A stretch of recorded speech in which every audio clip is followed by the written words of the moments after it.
யாரை ஏமாத்துறதுக்காக இப்போ அங்கே போய் உட்காந்துட்டு இந்த நாடகத்தை போட்டுக்கிறாங்க.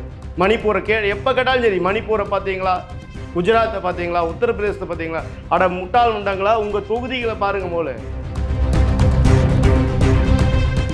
மெயின் கேட்டில் ஒரு போர்டு வச்சுருக்காங்க. அப்போ யோசிச்சு பாருங்கள், நம்மளோட கனிம வளம் நம்மளுக்கு கிடையாது, பக்கத்து மாநிலத்துக்கு விற்கிறாங்க. அது திருட்டுத்தனமா?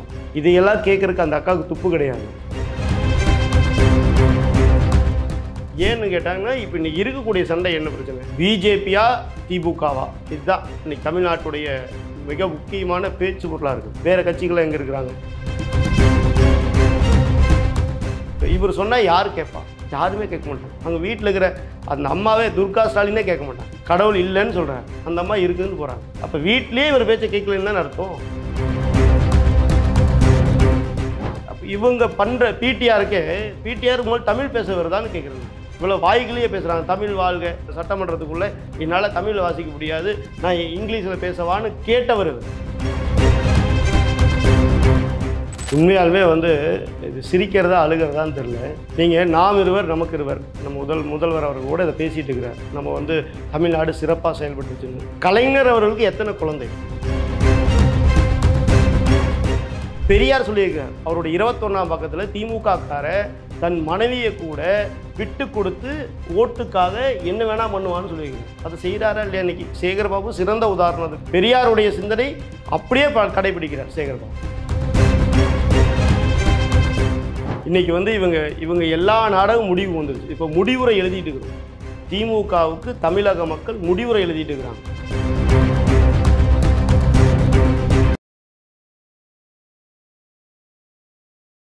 இளைய பாரதம் நேயர்களுக்கு வணக்கம். இன்று நம்மோடு இணைந்திருக்கும் சிறப்பு விருந்தினர் பாஜகவின் ஐடி விங் மாநில செயலாளர் திரு விபின் பாஸ்கர் அவர்கள். வணக்கம். வணக்கம். பாராளுமன்றத்தில் திமுக ரொம்பவே கர்ஜிக்குது உங்களோட பாஜக ஆட்சியை பார்த்து. என்ன கேள்வி கேட்டாலும் அதற்கு ஒரு எதிர்கேள்வி ஒரு எம்பி விடாமல் எல்லா எம்பியும், பலரும் தென்காசி எம்பி எதுக்கு இருக்காங்கன்ற ஒரு குற்றச்சாட்டு. இன்றைக்கி ராணி அவர்களும் மணிப்பூர் பற்றி அங்கே பேசுகிறாங்க. ஸோ பாஜகவுக்கு திமுகவால் பாராளுமன்றத்தில் ஒரு இக்கட்டான சூழலில் இருக்கீங்க. ஃபஸ்ட்டு ஒரு வார்த்தை சொன்னீங்க, கர்ஜிக்கிறாங்க அப்படின்னு. அவங்க கர்ஜிக்க போகலை, ஊழையோட போயிருக்கிறாங்க. அவங்க என்ன பண்ணுறாங்க? அங்கே போய் தொகுதி மக்களுக்காக ஏதாவது பேசியிருக்காங்களா? இப்போ நீங்கள் சொன்னீங்க, ராணி அக்கா போய் மணிப்பூரை பற்றி பேசினாங்க. ஏன் தென்காசியை பற்றி பேசலைன்னு கேட்குறேன் நான். பொதுக்கூட்டத்தில் தலைவர் அவர்கள் மிக தெளிவாக சொல்லியிருக்கார். தென்காசியில் நடந்த பொதுக்கூட்டத்தில் இங்கே வேலை வாய்ப்பு இல்லை. அது மட்டும் இல்லாமல் தென்காசியிலிருந்து கனிம வளங்களை திருடி கொண்டு போய் கேரளாவுக்கு விற்றுட்டு இருக்கிறாங்க. அது உள்ளூர் ஆளுகளுக்கு பாஸ் கிடையாதுன்னு மெயின் கேட்டில் ஒரு போர்டு வச்சுருக்காங்க. அப்போ யோசிச்சு பாருங்கள், நம்மளோட கனிம வளம் நம்மளுக்கு கிடையாது, பக்கத்து மாநிலத்துக்கு விற்கிறாங்க. அது திருட்டுத்தனமா? இதையெல்லாம் கேட்குறதுக்கு அந்த அக்காவுக்கு துப்பு கிடையாது. இங்கேருந்து கிளம்பி 2500 கிலோமீட்டருக்கு அந்த பக்கம் இருக்கிற மணிப்பூருக்கு போயிடுவாங்க. அதாவது நம்ம சொல்லுவோம் இல்லையா, கிராமப்புறங்களில் சொல்லுவாங்க, கூரை ஏறி கோழி பிடிக்க தெரியாத வானத்தை ஏறி வைகுண்டம் போனாங்க. அந்த மாதிரி இருக்குது இந்த கதை. இங்கே இருக்கிற பிரச்சனை யார் பேசுவா? இப்போ அங்கே இருக்கக்கூடிய நிர்வாகி, அங்கே போய் உட்காந்துருக்கிற அந்த எம்பியெல்லாம் யார்? கேபிள் திருட தயாநிதி மாறன், 2G வழக்கில் திகார் ஜெயிலில் கனிமொழி அக்கா இருந்தாங்க. ஜெயலலிதா அம்மையார் சொன்ன மாதிரி அவங்களுடைய மனம் கவர்ந்ததும் அங்கே தான் இருந்தார். புரியுதுங்களா? அந்த ஜெயிலில் களி தின்னுட்டு இருந்தாங்க. எதுக்காக இருந்தாங்க? 1.5 லட்சம் கோடி ஊழல் பண்ணத வழக்கில் இருந்தாங்க. கதிர் ஆனந்த், அவர் இடி கேஸ் இருக்குது, ஐடி கேஸ் இருக்குது, இப்படி பல கேஸ் இருக்குது. அவருக்காக அந்த தேர்தலே நிப்பாட்டினாங்க, பாராளுமன்ற தொகுதி தேர்தலே நிப்பாட்டினாங்க. அவ்வளோ பணம் வச்சுருந்தாங்கன்னு குற்றச்சாட்டு அந்த தேர்தலை நிப்பாட்டி அதுக்கப்புறம் தேர்தல் நடத்தினாங்க. இப்படி எல்லாருமே அங்கே போனவங்களாம் உத்தமர்களா? இல்லை, இப்போ எல்லாருமே கேடு கட்டவங்க. இந்த மக்களுக்காக நீங்கள் மக்களுக்காக இப்போ காட்பாடி அந்த வேலூர் மக்களுக்காக அவர் என்ன பேசியிருக்காருன்னு கேட்குறேன் நான். கனிமொழி அக்கா அந்த மக்களுக்காக என்ன பேசியிருக்காங்க? தேர்தல் தூத்துக்குடி மக்களுக்காக என்ன பேசியிருக்காங்க? சரி, கச்சத்தீவை மீட்டு கொடுங்க, நீங்கள் தானே கொடுத்தீங்க, தார வார்த்தைங்க இலங்கைக்கு. பாராளுமன்றத்தில் கேட்கலாம்ல, பாரத பிரதமர்கிட்ட கேட்கலாம்ல. இலங்கை மீனவர்கள் இலங்கையில் மீனவர்கள்லாம் சிறை பிடிக்கிறாங்க, நாங்கள் தான் தப்பு பண்ணிட்டோம், கச்சத்தீவை நாங்கள் தான் தார வார்த்தோம், தெரியாமல் பண்ணிட்டோம், எங்களுக்கு மீட்டு கொடுங்கன்னு கேட்கலாம்ல. கேட்டிருக்கிறாங்களா? மத்திய சென்னையினுடைய எம்பி கேபிள் திருட தயாநிதி மாறன், அவர் என்ன பண்ணுறாரு? அவருடைய நிறுவனங்களுக்கு எதுலையாவது தமிழ் பேர் இருக்கா? அவர் நடத்துகிறார் இல்லையா டிவியை, Sun TV, KTV, Sun News, இந்த மாதிரி எடுத்து பாருங்கள். அவங்க ஏதாவது சன் பிக்சர்ஸ், இப்படி எல்லா நிறுவனங்களுக்கும் ஏதாவது இங்கிலீஷில் தானே பேர் வச்சுருக்காங்க, தமிழில் பேர் வச்சுருக்காங்களா? யாரை ஏமாத்துறதுக்காக இப்போ அங்கே போய் உட்காந்துட்டு இந்த நாடகத்தை போட்டுக்கிறாங்க?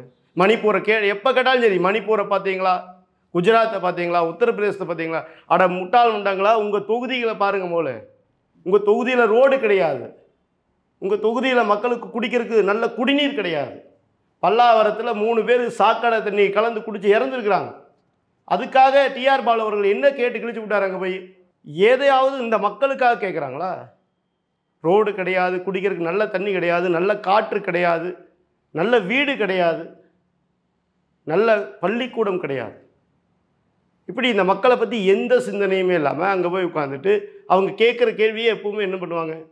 இந்தியை திணிக்கிறீங்க, அப்புறம் மோடி வெளிநாடு போகிறாரு, மணிப்பூரை பாருங்கள், உத்தரப்பிரதேசத்தை பாருங்கள், இதே தானே கேட்குறாங்க. இல்லை கலைஞரை பற்றி பேசுவாங்க, பெரியாரை பற்றி பேசுவாங்க. இந்த 2 பேர்னாலையும் இந்த தமிழ்நாட்டுக்கு ஏதாவது பிரயோஜனம் இருக்கா? கலைஞரை பற்றி பேசினாலோ இல்லை பெரியாரை பற்றி பேசினாலோ தமிழ்நாட்டுக்கு ஏதாவது வருமா? இப்போ தாவேக தலைவர் விஜய் அவர்களே அந்த கேள்வி தானே எழுப்பியிருக்காங்க. மத்திய அமைச்சர் நிர்மலா சீதாராமன் அவர்களை பற்றி கேட்குறாங்க. நிதியமைச்சருக்கு இப்போ தமிழ் நீங்கள் மும்மொழி கொள்கை தான் அவங்களுடைய பிரச்சனையா, இல்லை அதாவது பெரியார் அவர்கள் காட்டு மிராண்டாயின் தமிழை சொன்னதான் அவங்களோட உண்மையான பிரச்சனையா, பெரியார் அவர்கள் என்னென்ன விஷயங்கள் பண்ணியிருக்காரு தெரியுமா அப்படின்ட்டு ஒரு பெரிய பட்டியலே அவர் இடுறாரு. இந்த பட்டியலை தாண்டி இன்னும் பல விஷயங்கள் இருக்குது. உங்கள் மேலே இருக்க குற்றச்சாட்டை திசை திருப்புறதுக்கு அப்படியே நீங்கள் பெரியார் மேலே ஒரு பிம்பத்தை பூசிட்டு போகிறீங்க அப்படின்றார். பெரியார் தமிழை காட்டு மிராண்டி மொழின்னு சொல்லியிருக்கிறாருன்னு நிர்மலா சீதாராமன் சொன்னாங்க. அது உண்மையா இல்லையா? உண்மைனா அப்போ நீங்கள் எப்படி தமிழராக இருந்துட்டு அப்பேற்பட்ட ஒரு கேடுகட்ட மனிதரை உங்களுடைய கொள்கைவாதியாக நீங்கள் வச்சுருப்பீங்க? ஆனால் ஒரு திருமணமாக இருக்கட்டும், குழந்தை திருமணம், இந்த சதி, இதை எல்லாமே இது பண்ணி பெண்களுக்காக நின்ன ஒரு தலைவர். நீங்கள் ஏதோ ஒன்றை பற்றி பேசிகிட்டு இருக்கீங்க, இதுக்கெல்லாம் என்ன தலைவர்? இதனால தான் இன்றைக்கும் தமிழ்நாடு போற்றி புகழுது அப்படின்றார். நம்ம என்ன சொல்கிறோம்? நம்மளுடைய தாய்மொழி தமிழ் மொழியை எங்களுடைய உயிர் மூச்சுங்கிறோம். அந்த உயிர் மூச்சை ஒருத்தர் பழிச்சிட்டாங்க. அதுக்கப்புறம் நீங்கள் இவ்வளவு கொண்டு என்ன பிரயோஜனம்னு கேட்குறேன் நான். இதுக்கு முன்னாடியே இந்த குழந்தை திருமணம், விதவை மறுமணம், இது எல்லாரும் பண்ணிட்டாங்க. இதுக்கு முன்னாடியே பண்ணிட்டாங்க. இவர் ஒன்றும் புதுசாக பண்ணலை, புரியுதுங்களா? இன்றைக்கி இவ்வளோ பேசுகிறாங்க இல்லையா? இந்த மும்மொழி தமிழ்நாட்டில் முதலாக இந்திக்கு பள்ளிக்கூடம் ஆரம்பித்ததே ஈவேரா தான். அது தெரியுமா இவருக்கு, விஜய்க்கு? இங்கே நடந்துட்டு இருக்கிற சண்டையில் அந்த ஒரு படத்தில் வடிவேல் அவர் சொல்லுவார்ல, நானும் ஜெயிலுக்கு போகிறேன், அந்த மாதிரி ஐயோ நம்மளும் கட்சி நடத்திட்டு இருக்கிறோம், நம்மளை பற்றி எவனுமே பேச மாட்டேங்கிறானுங்க அப்படின்னு இவராக உள்ளே வந்திருக்காரு. இப்போ ஏன்னு கேட்டாங்கன்னா, இப்போ இன்றைக்கி இருக்கக்கூடிய சண்டை என்ன பிரச்சனை?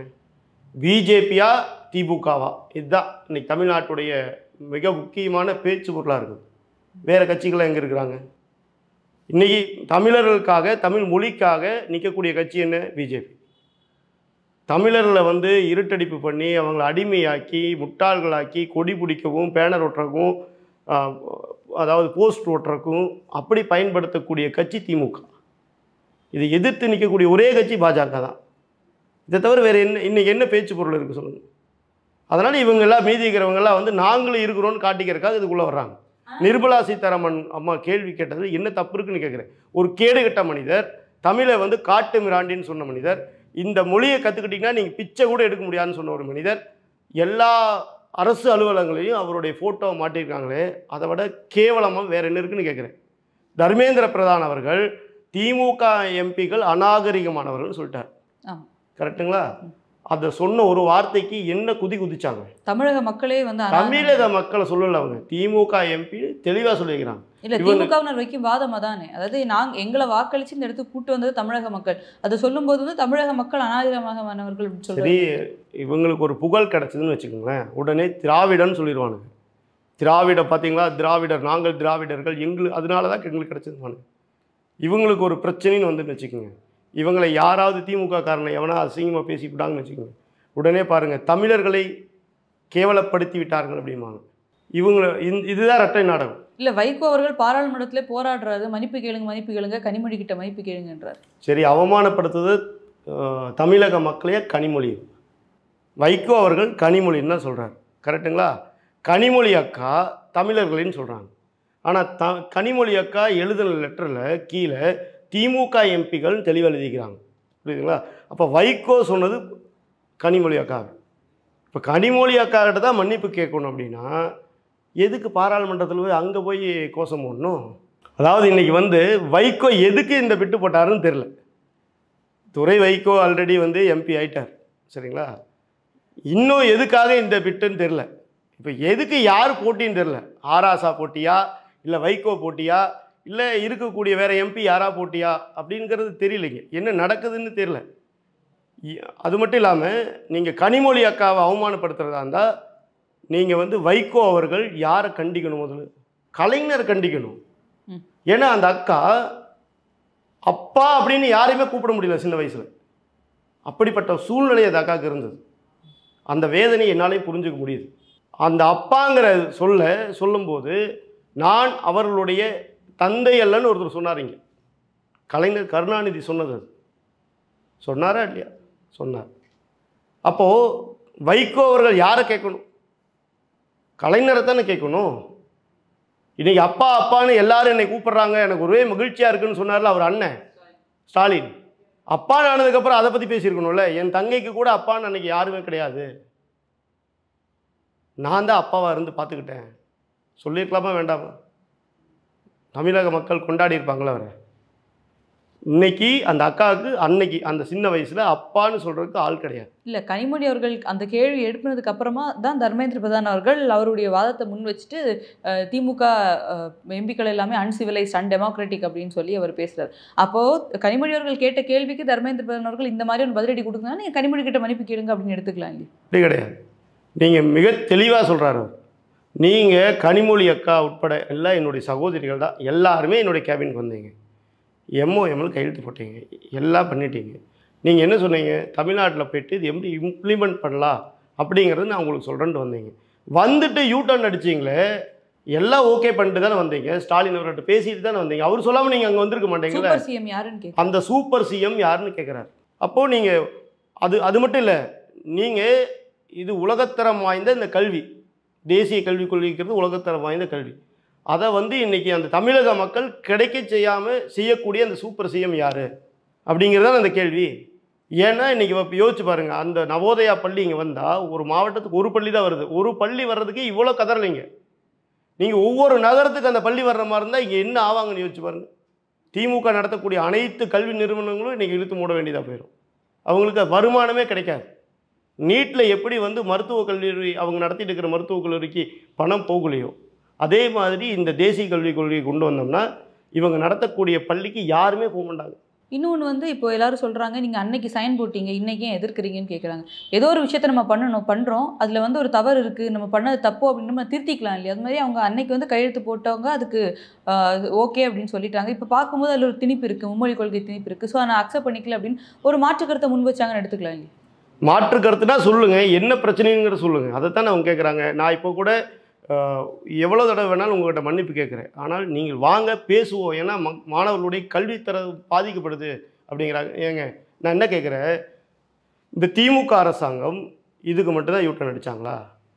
கச்சத்தீவை தார வைத்தாங்க, கேட்டால் இது நாங்கள் பண்ணல அப்படின்ட்டாங்க. மீத்தேனுக்கு கையெழுத்து போட்டாங்க, அது நாங்கள் பண்ணல, தெரியாமல் பண்ணிட்டோம் அப்படின்னாங்க. ஈத்தேனுக்கும் அதே தான், கரெக்டுங்களா? ஸ்டெர்லைட் ஆலையை கொண்டு வந்தது யார்? திமுக தானே. ஜல்லிக்கட்டை தடை பண்ணது யார்? திமுக தானே. காங்கிரஸோடு யார் இருந்தா? யார் கல்யாணம் பண்ணியிருந்தா அன்றைக்கி? திமுக தானே. அப்புறம் இன்றைக்கி இல்லைன்னா என்ன அர்த்தம்? அப்புறம் நீங்கள் பெத்த புள்ள தானே அது. இல்லை இன்றைக்கி வந்து இல்லைன்னா அதே மாதிரி நீட் இன்றைக்கி எவ்வளோ பெரிய ப்ராப்ளம்னு இவங்க சொல்லிட்டு இருக்கிறாங்க. ஒரு முட்டாள் கூட ஒரு முட்டையெல்லாம் தூக்கிட்டு செங்கல்லாம் தூக்கிட்டு தெருவு அலைஞ்சு எங்களுடைய முதல் கையெழுத்து நீட்டை தேர்வு ரத்து அப்படின்னு பேட்டியெல்லாம் கொடுத்தார்ல, அதை கொண்டு வந்தது யார்? அதுக்கு பேர் வச்சது யார்? திமுக காங்கிரஸ் கூட்டணி தானே. இன்றைக்கி அரிட்டாப்பட்டியில் இருக்கக்கூடிய டங்ஸ்டன் அந்த ஆலை, அதுக்குண்டான அந்த கையெழுத்து போட்டது யார்? திமுக அரசாங்கம் தானே. இத்தனையும் பண்ணிவிட்டு இன்றைக்கி எங்களுக்கு தெரியாதுன்னு அப்படின்னா இல்லை, இந்த டங்ஸ்டனில் வந்து மக்களுக்கு அது வேணாம் அப்படின்னு சொன்னப்போ முதலமைச்சர் அவர்கள் சட்டமன்றத்தை சொல்கிறாங்க, சங்ஷன் வந்து அப்படின்னா நான் வந்து இந்த பதவியை விட்டு போயிடுவேன், என் உயிர் போனதுக்கு சமன்ற மாதிரி பேசுகிறாரு அவர். ஏங்க இன்றைக்கும் அப்படித்தாங்க இருக்குது நிலைமை. இன்றைக்கி ஒரு நாளை என்ன பிரயோஜனம் சொல்லுங்கள்? அதாவது தீமை நடக்குது அப்படின்னு வச்சுக்கோங்களேன், அந்த தீமை நடக்கிறத பார்த்துட்டு அந்த தீமைக்கு துணை போகிறவங்க இருந்தும் இல்லாதவர் தான். புரியுதுங்களா? இன்றைக்கி அப்படி தான் இருக்குது தமிழ்நாடு. இன்றைக்கி பெண்களுக்கு எதிராக வந்து ஏதாவது பாலியல் வன்முறை நடக்காமல் இருக்கா?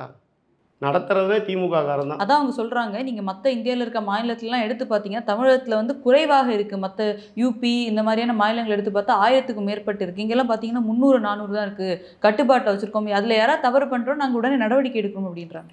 அதாவதுங்க இது வந்து அதாவது இந்த புகார்களை வந்து வேற பக்கம் திசை திருப்புற முயற்சி. நான் நடக்கவே இல்லை அப்படின்னு சொல்லணுங்கிறேன். நான் இங்கே குறைவாக நடக்குதுன்னா அப்போ எண்ணிட்டு உட்காந்துக்கிறீங்களா? இங்கே புகார் இங்கே இருக்கா இல்லையா? நீங்கள் என்ன சொன்னீங்க போன ஆட்சியில்? அதெல்லாம் நாங்கள் சரி பண்ணுவோம் தானே வந்தீங்க. நீட் தேர்வு எங்களுடைய முதல் கையெழுத்துன்னு வந்தீங்க.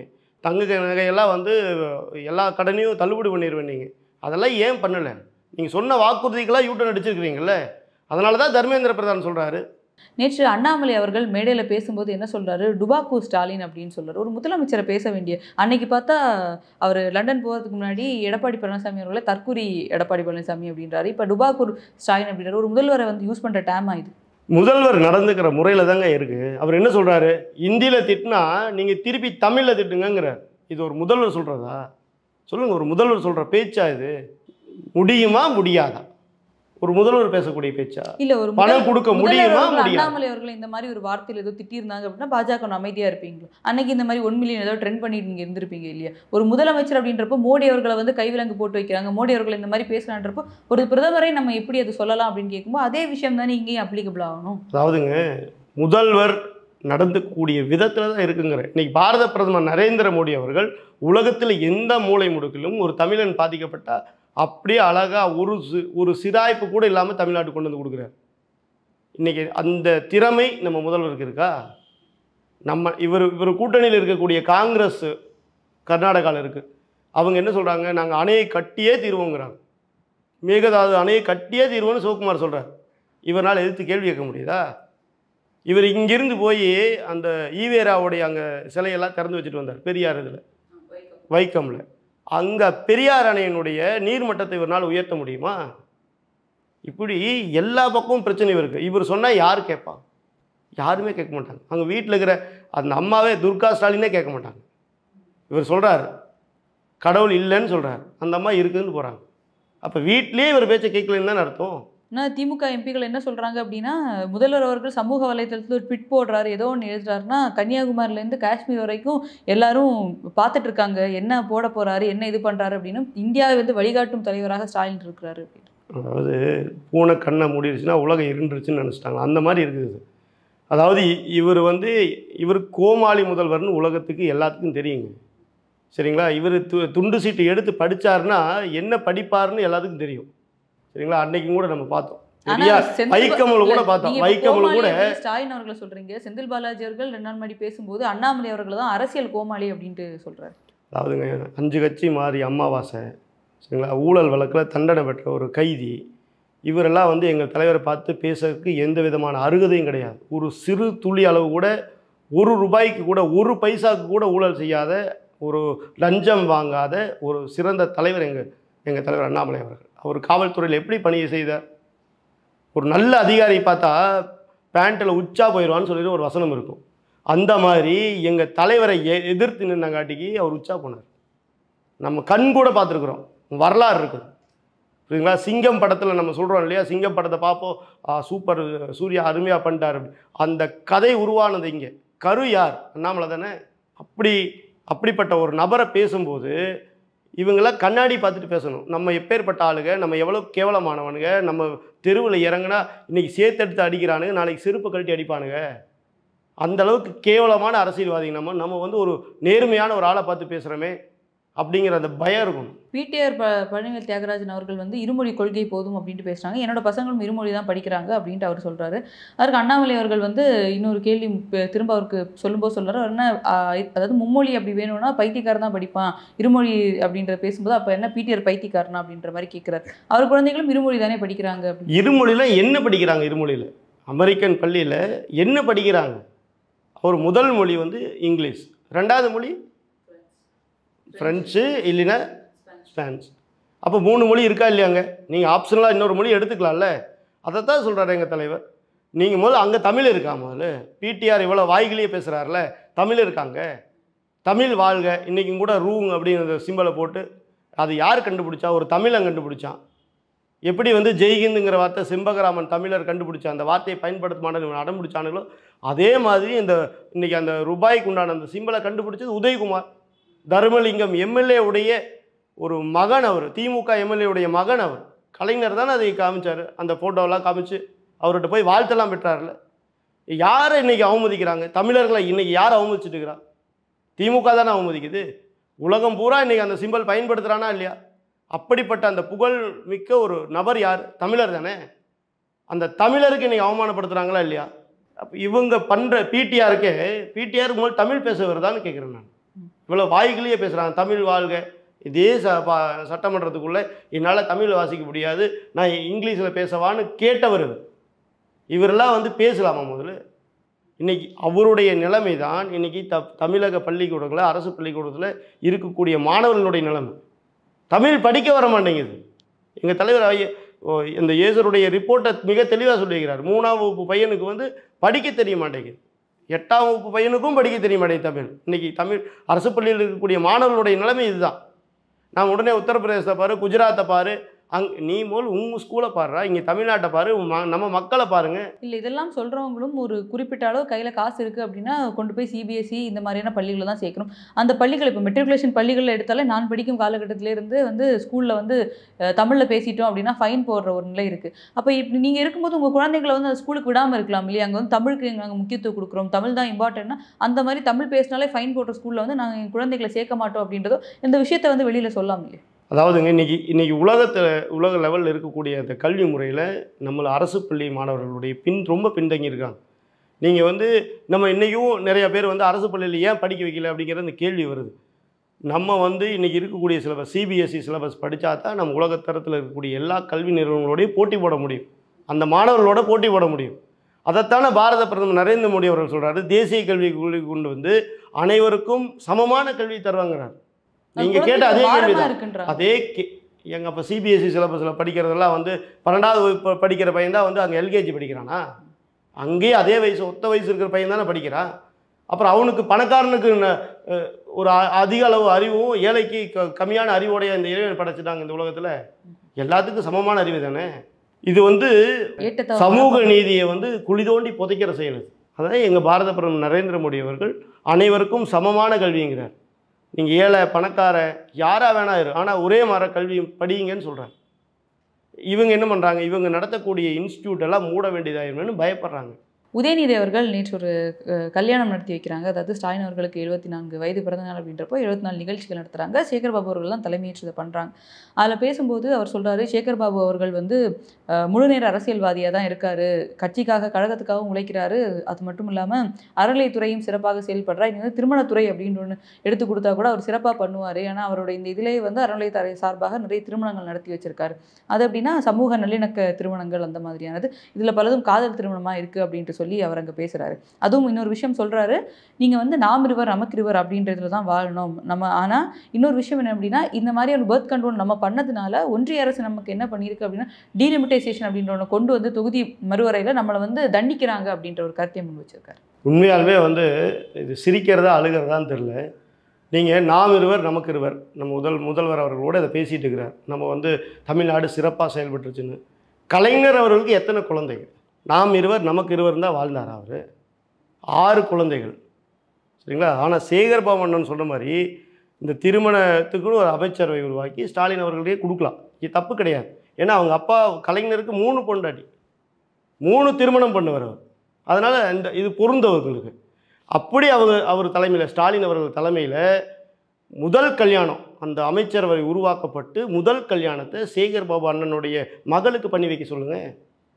நாங்கள் வரவேற்கிறோம், பாஜக சார்பாக கண்டிப்பாக வரவேற்கிறோம். அதில் எந்த விதமான மாற்று கருத்தும் கிடையாது. நீங்கள் ஏன் போலி நாடகம் போடுறீங்கன்னு கேட்குறேன். நீங்கள் இதே மாதிரி தான் போன நாடகம் சனாதனத்தை ஒழிப்புன்னு வந்து நின்னீங்க. என்னாச்சு? இந்தியா முழுவதும் செம்ம அடி. இப்போ தமிழகத்தில் நடக்கும் ஆட்சியை ஆன்மீக ஆட்சின்னு தான் சேகர்பாபு சொல்லியிருக்காரு. இன்னும் பாருங்கள், இவங்க காவடியெல்லாம் எடுப்பாங்க. எங்கள் தலைவர் அண்ணாமலை அவர்கள் மிக தெளிவாக சொல்லியிருக்கிறார். ஏன்னா இன்றைக்கி வந்து இவங்க எல்லா நாடகம் முடிவு வந்துருச்சு. இப்போ முடிவுரை எழுதிட்டு இருக்கிறோம். திமுகவுக்கு தமிழக மக்கள் முடிவுரை எழுதிட்டு இருக்கிறாங்க. அதனால் வேறு வழி இல்லாமல் பெரியாரை தூக்கி குப்பையில் போட்டுட்டு நாங்களும் இந்துக்கள் தான்னு இவங்க தேர் இழுத்தாலும் இழுப்பாங்க. ஆன்மீக ஆட்சி தானே சொன்னார். இவர் தேர் கூட இழுப்பாங்க.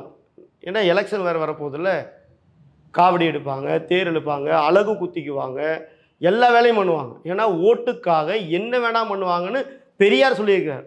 அவருடைய 21ஆம் பக்கத்தில் திமுகக்கார தன் மனைவியை கூட விட்டு கொடுத்து ஓட்டுக்காக என்ன வேணால் பண்ணுவான்னு சொல்லியிருக்கிறார். அதை செய்கிறாரா இல்லையா? இன்னைக்கு சேகர்பாபு சிறந்த உதாரணத்துக்கு. பெரியாருடைய சிந்தனை அப்படியே கடைபிடிக்கிறார் சேகர்பாபு. இந்த ஒரு தனிப்பட்ட மனிதனை பார்த்து இப்படி பேசுறது சரியா இருக்குது? ஒரு அமைச்சர் இப்படி அமைச்சரை பற்றி இந்த மாதிரியான ஒரு கருத்துக்களை முன்வைக்கிறது. அமைச்சர் மாதிரி நடந்துக்கிட்டால் எந்த பிரச்சனையும் இல்லையே.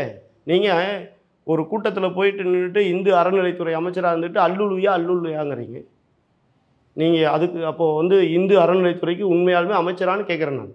இல்லை, அதாவது நீங்கள் காதல் திருமணத்தை ஆதரிக்கிறீங்க, உங்கள் மகளுடைய திருமணத்தை ஏன் ஆதரிக்கல? அமைச்சர் தானே நீங்கள் தானே முன்னுதாரணமாக இது பண்ணியிருக்கணுமா வேண்டாமா? அதைத்தான் நான் சொன்னேன். முதலமைச்சர் அவர்கள் தலைமையில் நீங்கள் அந்த அமைச்சரவை உருவாக்கி முதல் கல்யாணமாக உங்கள் மகளை கூப்பிட்டு காதல் திருமணத்தை பண்ணி வைங்கிறேன் நான். அது பண்ணுவீங்களா? அப்போ எதுக்கா உங்களுக்கு ஒன்று ஊருக்கு ஒன்றான்னு கேட்குறேன். இந்த மும்மொழி கொள்கையில் கூட நீங்கள் நடத்தக்கூடிய கல்விக்கூடங்களில் 3 மொழியிலேருந்து 4 மொழி வரைக்கும் சொல்லித்தர்றீங்க, காசை வாங்கிக்கிட்டு ஏழை குழந்தைகளுக்கு ஏன் சொல்லித்தர மாட்டேங்கன்னு கேட்குறோம். நீங்கள் தமிழர்களை அவமானப்படுத்திட்டாங்க அப்படின்னு பொய்யான ஒரு புரளியை கிளப்பி விட்டீங்க இல்லையா பாராளுமன்றத்தில். தர்மேந்திர பிரதான் அவர்கள் மிக தெளிவாக ஒரு கேள்வி கேட்டார். MOM கையெழுத்து போட்டாங்க சொன்னாரா இல்லையா? நீங்கள் அதுக்கு பதில் சொல்லிக்கிறீங்க வரைக்கும். ஆமாம் போடலை, இது வரைக்கும் ஏதாவது சொல்லியிருக்காங்களா? யாராவது ஒரு எம்பியாவது அங்கே போய் 40 பேர் மிச்சர் சாப்பிட்ருக்கிறவங்க யாராவது ஒருத்தராவது ஆமாம் நாங்கள் கையெழுத்து போட்டோம், ஆமாம் நாங்கள் கையெழுத்து போடல அப்படின்னு இது வரைக்கும் ஏதாவது பதில் சொல்லியிருக்காங்களா? அப்போ இது எல்லாமே இரட்டை வேடம் தானே. இன்றைக்கி நடக்கக்கூடிய இந்த மதுபான ஊழல் இது எல்லாம் மறைக்கிறதுக்கு உண்டான இந்த வேலையை நடத்துகிறாங்க. ஆனால் எங்கள் தலைவர் அண்ணாமலை அவர்கள் மிக தெளிவாக இருக்கிறார். அவர் ஒரு ட்வீட் கூட போட்டிருக்கார். டெல்லி மதுபான ஊழல், சத்தீஸ்கர் மதுபான ஊழல், தமிழ்நாடு மதுபான ஊழல், 3ஐ கனெக்ட் பண்ணி பாருங்கள். 3 பேர்த்துடைய சிஎம் ஜெயிலில் இருந்தாங்களா இல்லையா? ஸ்டாலின் அவர்களுக்கும் அதே நிலைமை தான், உதயநிதி ஸ்டாலினுக்கும் அவருக்கு அதே நிலைமை தான். இந்த தடவை ஜெயிலுக்கு போனார் அப்படின்னா 50 தடவை ஜாமீன் வாங்கி 50 அடித்த செந்தில் பாலாஜி 5 கட்சி மாறின அம்மாவாசை ஜெயிலுக்கு போனால் இதுக்கப்புறம் திரும்பி வரவே முடியாது. இதுதான் திமுகவோட முடிவுரை எழுதக்கூடிய ஊழல். விஞ்ஞான ரீதியான ஊழல்னு பார்த்துருப்போம். ஆனால் இந்த காலம் வேறமான காலம். எங்கள் தலைவர் அண்ணாமலை அவர்கள் இருக்கக்கூடிய காலம். மிக தெளிவாக இவங்க எப்படியெல்லாம் ஊழல் பண்ணியிருக்காங்க அப்படிங்கிறது வெளிச்சம் வந்துடும் 2-3 நாளில். கண்டிப்பாக எப்படி டெல்லியில் ஆட்சி மாற்றம் வந்ததோ, கெஜ்ரிவால் அவர்கள் சிஎம்மாக இருந்தால் கூட ஜெயிலுக்கு போய் வெளியில் வந்து கூட நீங்கள் சிஎம் ஆஃபீஸ் போகக்கூடாது, அங்கே இருக்க கோப்புகளை கையெழுத்து போடக்கூடாதுன்னு ஒரு சொன்னாங்க இல்லையா, உச்சநீதிமன்றம் சொன்னாங்க இல்லையா, அதே மாதிரி தீர்ப்பு தமிழக முதல்வருக்கும் நடக்கும். இதை விடமாட்டோம் நாங்கள். பிஜேபி இதை மிகப்பெரிய அளவில் கொண்டு போவோம் மக்கள்கிட்ட. இவங்களுடைய முகத்திரையை தோலுரிப்போம். 70 ஆண்டு காலமாக இந்த மக்களை ஏமாற்றி வஞ்சித்த இந்த திமுகவை கடைசி அந்த வெங்காயத்தை உரிச்சு கடைசி கட்டத்தில் இருக்கிறோம். உரிச்சு உப்பு கண்ட போடாமல் விட மாட்டோம். எங்களோட இணைந்து பல்வேறு கருத்துக்களை பயந்ததுக்கு ரொம்ப நன்றி. நன்றி.